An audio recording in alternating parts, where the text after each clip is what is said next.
देखी इनके इस मंच पे, राइजिंग इंडिया पे। और आपके सेशन का नाम है, जैसा आप देख रहे हैं, स्वस्थ भारत श्रेष्ठ भारत। तो मैं इस सेशन की अब जब शुरुआत करूं तो सबसे पहला तो सवाल बनता है कि देश का स्वास्थ्य तो कोविड के बाद पटरी पे आ गया, लेकिन लोकतंत्र का स्वास्थ्य, जैसा कांग्रेस बार बार सवाल खड़ा करती है, विपक्ष सवाल बार बार खड़ा करता है, वो पटरी पर है कि नहीं है?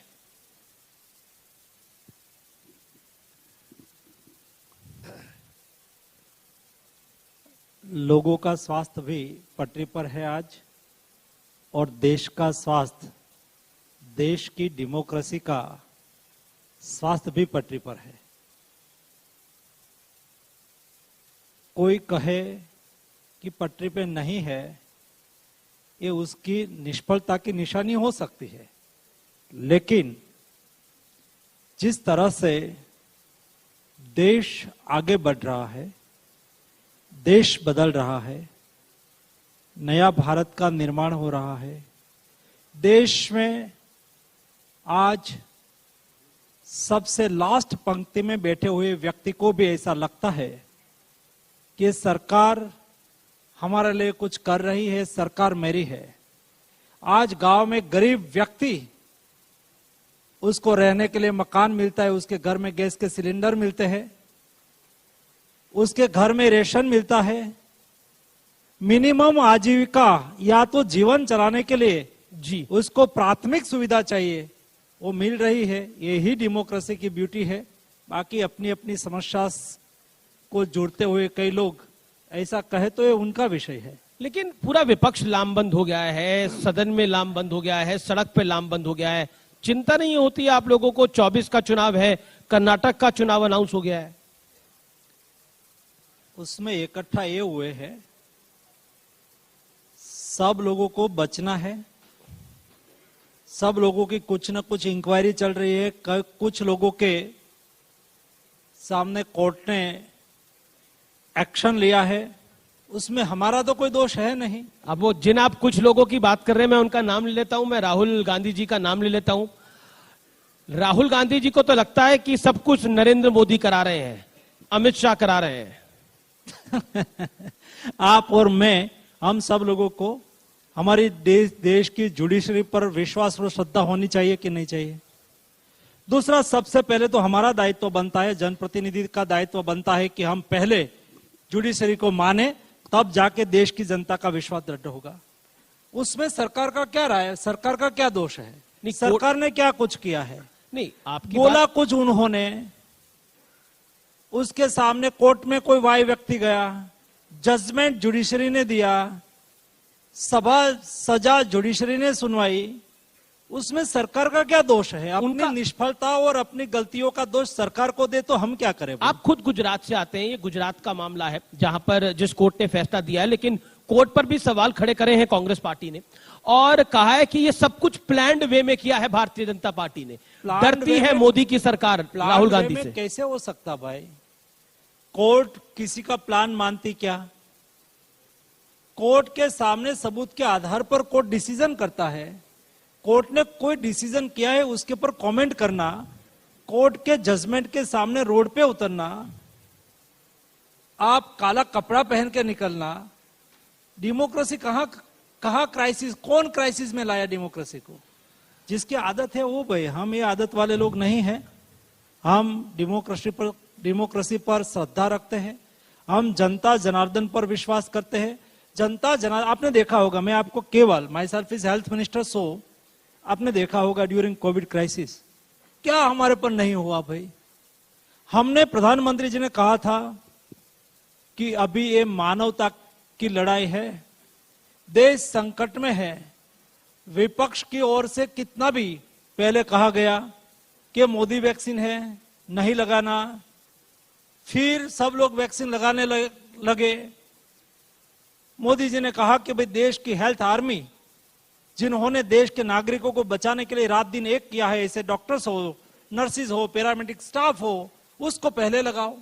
बाद में कहा कि कोमोर्बिड है उसको लगाओ। बाद में कहा कि 70 अबव है उसको लगा, 60 अबव है उसको लगाओ। तो इस मुताबिक हम चले और उसमें जब प्रधानमंत्री जी की बारी आई तब मोदी जी ने लगाया। तो पहला कहते थे कि ये वैक्सीन अच्छा नहीं है, ये मोदी वैक्सीन है बार, और कहते थे कि अच्छा होता तो मोदी क्यों नहीं लगा लेता। जब मोदी जी की बारी आई और मोदी जी ने अपने क्रम में आया तब लगाया, तो फिर चालू किया कि अभी देश के 50% लोग वैक्सीन लगाना बाकी और मोदी ने क्यों लगा दिया। उसका तो कोई जवाब नहीं हो सकता। एक सवाल, क्योंकि वैक्सीन की बात हो रही है और वैक्सीन को लेकर बड़ी सारी राजनीति हुई, लेकिन आज इस मंच से मैं आपसे पूछना चाहता हूं ये वैक्सीन की कहानी क्या है। क्योंकि मुझे याद है, आप सबको भी याद होगा, जो स्क्रीन के उस पार देख रहे हैं, सेकेंड वेव आपको याद होगी, और सेकेंड वेव में कई लोगों की जान जा रही थी। सरकार पे बहुत दबाव था, सरकार पे बहुत दबाव था, और नरेंद्र मोदी देश के प्रधानमंत्री पर इससे बड़ा दबाव कुछ नहीं हो सकता कि उनके नागरिकों की जान जा रही है, समस्या विकट है, और बाहर की वैक्सीन कंपनियां किस तरह से दबाव बना रही थी और किस तरह से उनके लिए लॉबिंग हो रही थी। अगर आज उस कहानी के बारे में आप कुछ कहना चाहें, ये मंच है आपके पास। ये मंच से जितना कह पाऊंगा इतना कहूंगा, कई चीज नहीं कह पाऊंगा, लेकिन देश समझ जाएगा, देश बहुत समझदार है। हमारा प्राउड का विषय यह है कि देश कोविड के सामने जूझ रहा था। साइंटिस्ट कम्युनिटी ने डिक्लेयर कर दिया था कि वैक्सीन ही कोविड का सामना करने का बेस्ट सॉल्यूशन है। ऐसी स्थिति में देश की स्थिति और इतिहास तो यही रहा था कि वैक्सीन दुनिया में रिसर्च होती है, दुनिया की कंपनी रिसर्च करती है, और उसके बाद 7 साल मिनिमम और मैक्सिमम 15 साल में वैक्सीन इंडिया में आता था। कोविड का वैक्सीन ऐसी ही तरह से इंडिया में आया होता तो हमारी क्या स्थिति होती। या तो उस वक्त मार्केट में वैक्सीन उपलब्ध था, $20 का, $25 का, $28 का वैक्सीन था, हम कितना खरीदते।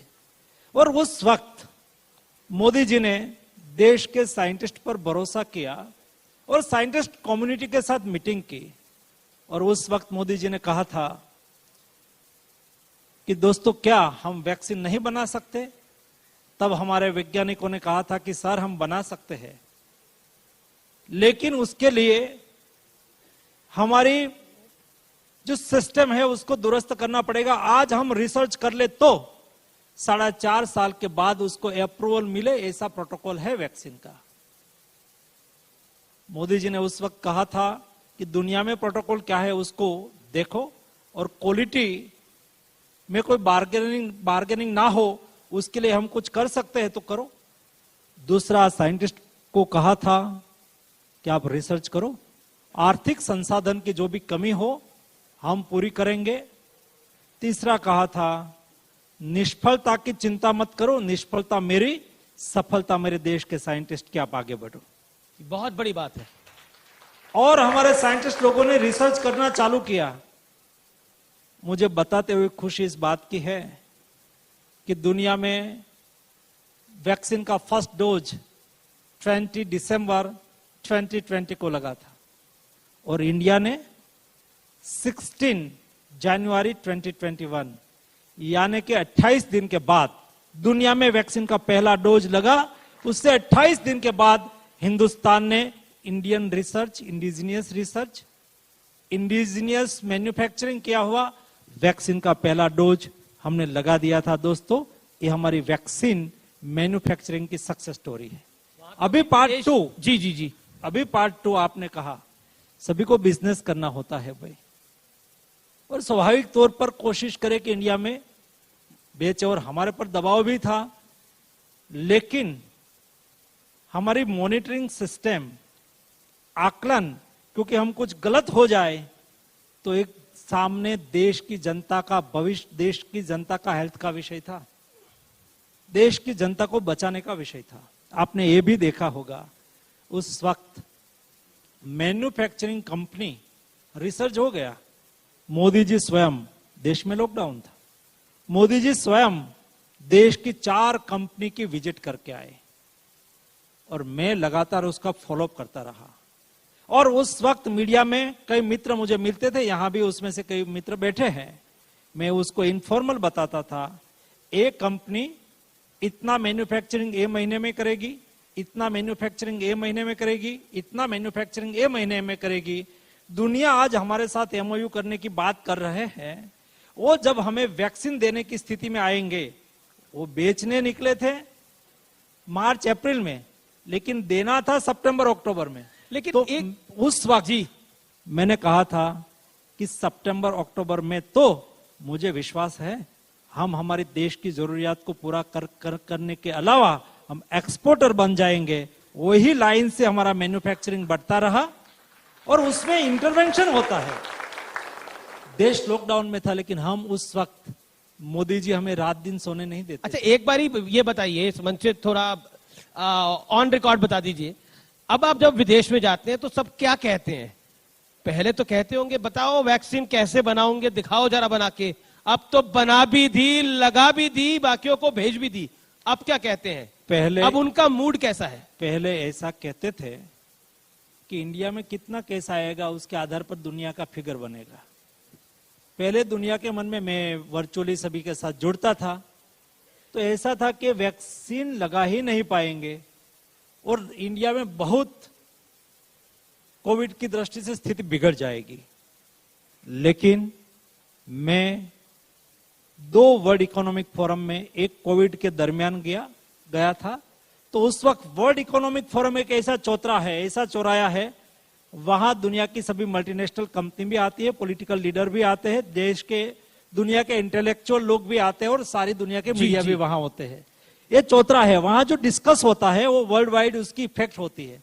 तो पहले सितंबर 2022 में मैं गया था, उस वक्त बात होती थी इंडिया ठीक कर रहा है, इंडिया लड़ लेगा। लेकिन 2023 जनवरी वर्ल्ड इकोनॉमिक फोरम में भारत का प्रतिनिधि के रूप में मैं गया, सभी डायलॉग में, सभी मीटिंग में बात होती थी कि इंडिया ने बेस्ट कोविड मैनेजमेंट किया और इंडिया ने बेस्ट कोविड वैक्सीनेशन ड्राइव चलाई। उसके साथ मुझे जी कई मल्टीनेशनल कंपनी के सीईओ मिले, बिल गेट्स मिला, और जब मैं उसको मिलने के लिए खड़ा हुआ, हैंडशेक किया, तो उसका पहला वर्ड ये था, दुनिया के बड़े आदमी है और हेल्थ के साथ जुड़ा हुआ व्यक्ति है। उन्होंने कहा, बिल गेट्स ने, इंडिया ने बेस्ट कोविड मैनेजमेंट के लिए और 2.2 बिलियन वैक्सीन एडमिनिस्टर के लिए मैं इंडिया को अभिनंदन करता हूं। ये बिल गेट्स का वर्ड था। जोरदार तालियां भारत के साइंटिस्ट के लिए, भारत के डॉक्टर्स के लिए, मेडिकल स्टाफ के लिए, जिन सब ने बड़ा योगदान दिया है। और आज राइजिंग इंडिया भी लगभग आनंद, इफ आई एम राइट, 3 साल बाद हो रहा है।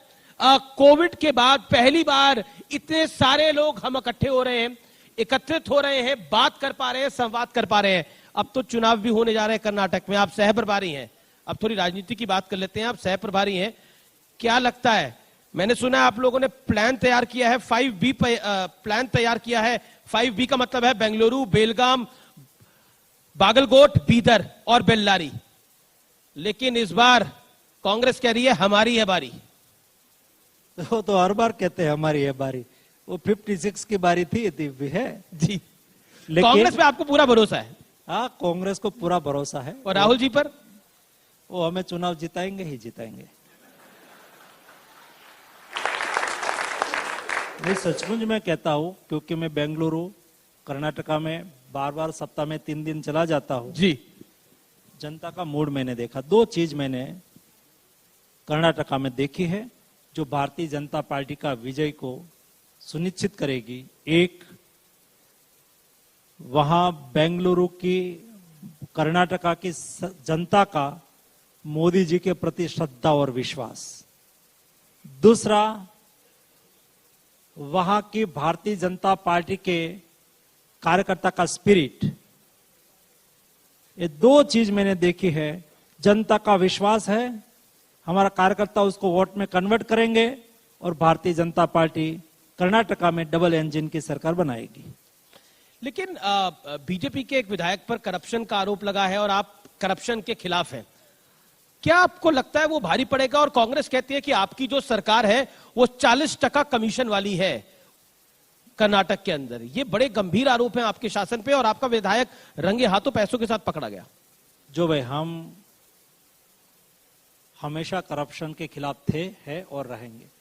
करप्शन को समर्थन करना ये कभी और उसका बचाव करना ये मोदी जी की रीति नीति नहीं रही है। लेकिन जिन्होंने जो ही चश्मे से देश को और दुनिया को और अपने स्वयं को देखा है वो यही दृष्टि से देखते रहेंगे। हमें कोई फर्क नहीं पड़ता। हमारा कमिटमेंट और डेडिकेशन जनता के प्रति है। जनता के प्रति हम जवाबदेह है। जनता का विश्वास से, जनता के साथ विश्वास संपादन करके हम आगे बढ़ रहे हैं। लेकिन ईडी के दुरुपयोग की जो बात हो रही है, एजेंसीज के दुरुपयोग की जो बात हो रही है, उसको लेकर आपका क्या कहना है? क्योंकि लगातार विपक्ष आप पे चिपका रहा है पूरी तरह से कि आप एजेंसीज का दुरुपयोग करते हैं, जो आपके साथ नहीं आता उस पर कार्रवाई हो जाती है, और बीजेपी के पास वॉशिंग मशीन है या फिर कोई डिटर्जेंट है तो बता दीजिए आज। आप देखो जी, कोई व्यक्ति के सामने कोई एलिगेशन होता है या कोई व्यक्ति पर चार्ज लगता है और उसके पर आप स्वच्छ हो, आपने कुछ नहीं किया है, तो सभी लोगों को इतना इकट्ठा होने की क्या आवश्यकता है भाई? हल्ला होई करने की क्या आवश्यकता है? कहना चाहिए जांच कर लो मोदी जी के सामने क्या किया था उन्होंने। मोदी देश के गृह मंत्री को जेल, राज्य के गृह मंत्री उस वक्त अमित भाई हुआ करते थे, जेल में पूर दिया, बंद कर दिया था। क्या दोष था? स्वस्थ होके आ गए, कॉन्फिडेंस है, उसका विश्वास था। आपने देखा होगा उस वक्त कोई हल्ला होल नहीं किया था।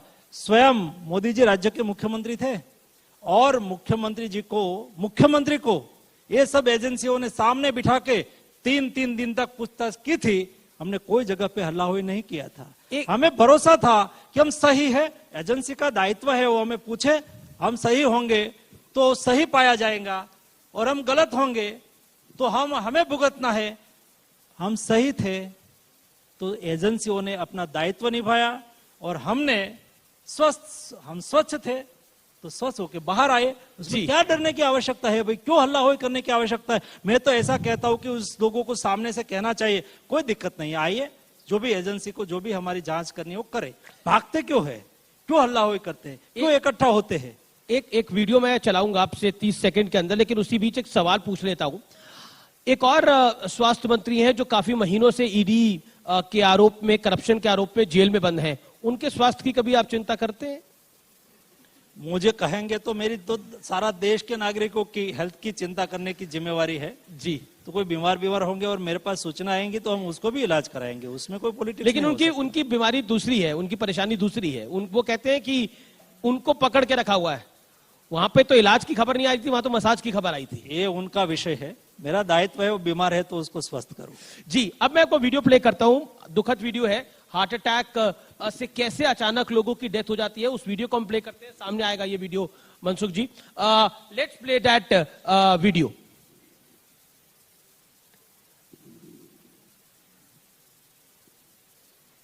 कैसे अचानक एक व्यक्ति को सडनली हार्ट अटैक आ गया, और ऐसे कई सारे केसेस है। क्रिकेट खेलते हुए एक लड़के को हार्ट अटैक आ गया। ऐसा क्यों हो रहा है? इसके बारे में कोई रिसर्च की जरूरत है। Why this is happening? आप क्योंकि देश के हेल्थ मिनिस्टर हैं। ये बात सही है।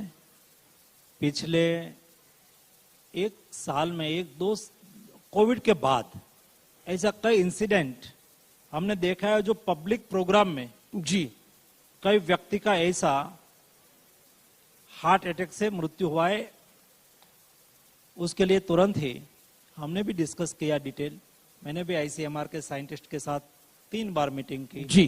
क्या है उसका रीजन, तो उसके लिए एक स्टडी ऑलरेडी आईसीएमआर ने चालू कर दिया है। क्योंकि हमारे पास कोविन में डेटा भी है, एम्स में डेटा भी है। जो लोग को अटैक आया है वो वैक्सीनेटेड थे, कोविड हुआ था, वैक्सीनेटेड थे, या तो कोई कोमोर्बिड थे, कब हुआ था जी, क्या इफेक्ट आई, ऐसा करके एक डिटेल स्टडी जी आईसीएमआर कर रही है। उन्होंने मुझे कहा था कि 6 महीने में हम आपको रिपोर्ट दे देंगे। 3.5-4 महीने हो गया है, 1-2 महीने में उसका रिपोर्ट आ जाएगा। तो उसके बाद उसके लिए एक्शन प्लान तय करके हम करेंगे। क्योंकि आप खुद सबसे छोटी उम्र के विधायक बने, एक सवाल मैं आपसे पूछना चाहता हूं और ये लास्ट सवाल है। आप अपनी फिटनेस के लिए क्या करते हैं? फिटनेस बहुत आवश्यक है, हर नागरिक को स्वस्थ रहना चाहिए जी, और प्रिवेंटिव केयर यही प्रायोरिटी होनी चाहिए। आज मुझे 2 दिन पहले इंदौर के एमपी मिले थे, तो उन्होंने कहा कि मैंने मेरी सिटी में लोगों को स्क्रीनिंग किया जी, तो उसमें 48% लोग एक या एक से अधिक बीमारी से ग्रस्त थे। वो तो उचित नहीं। मैं पहले से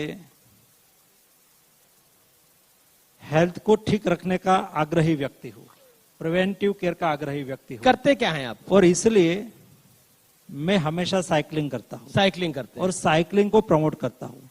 उससे 3 फायदा है और सभी को करना चाहिए। वो अपने घर पे भी कर सकते हैं, रोड पे भी कर सकते हैं। उससे 3 फायदा है। एक तो पोल्यूशन का सॉल्यूशन भी उसमें है। साइकिल एक बेस्ट एक्सरसाइज है जी। साइकिलिंग करने से आपकी सारी एक्सरसाइज हो जाती है। और तीसरा, आपको व्हीकल से मुक्ति मिलेगी।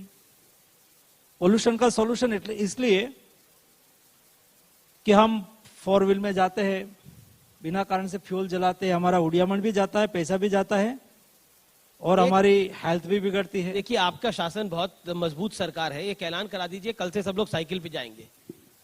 देखिए, कोई सबको साइकिल पे जाना पड़ेगा। आपका बहुत बहुत शुक्रिया सर, हमारे साथ जुड़ने के लिए, इस मंच पे आने के लिए। लेकिन आप बने रहिए। Thank you. Big round of applause for Shri Mansukh Mandaviya ji. और मंत्री जी, मैं आपसे आग्रह करूंगा, जरा रुकिएगा, क्योंकि आपके थ्रू हम कुछ खास करना चाहते हैं। एक रियल हीरो हैं जिनको कि हम हेल्थ एंड वेलनेस कैटेगरी में, ladies and gentleman, this is our second real hero for the evening today, and have a look at this video please.